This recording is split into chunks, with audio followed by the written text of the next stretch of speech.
we keep talking about the death of retail. People don't call it the death of commerce. People are still shopping, and the issue has been, up until Amazon gives you this platform, if people aren't going to the mall, and they're not going to department stores, they're just not going to pick up the product.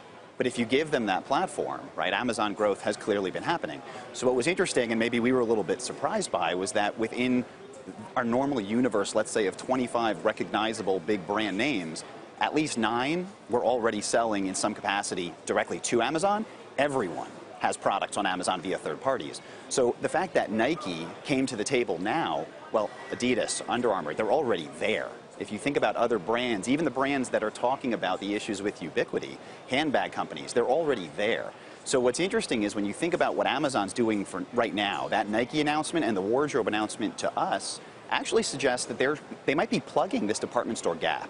And we haven't had a channel where people are willing to buy at, let's call it, full price in air quotes in a while. Amazon may be just that. But even though some brands may not feel their goods look nice enough or high-end enough on Amazon than they do at Nike Town?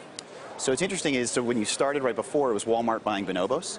Walmart did this already, right? If you think back, we go back decades, the idea of one large conglomerate coming in and saying to the brands, we will own your representation, you're either going to be party to it or not.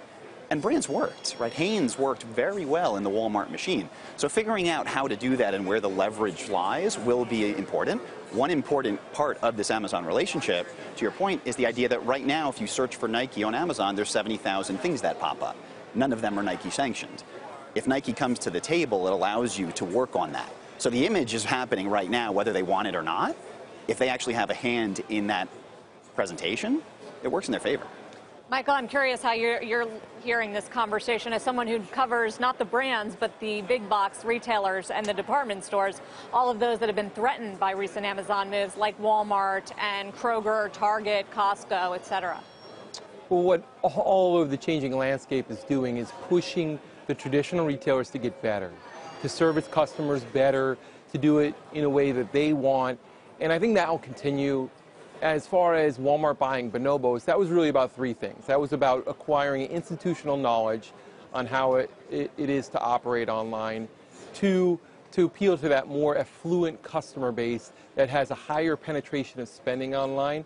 And 3, to pick up share within the apparel category, which is important because given the gross profit dollar profile of an apparel transaction, it looks more attractive when you sell that online compared to some other categories. So I think that's the rationale behind what Walmart's doing and what it will continue to do as far as pushing further online. Is that your pick? Who's your second half? We're doing playbooks here. Second half Sure. retail playbook pick, Michael, out of the space. We like 2 ideas within the retail sector for the second half. First is Home Depot.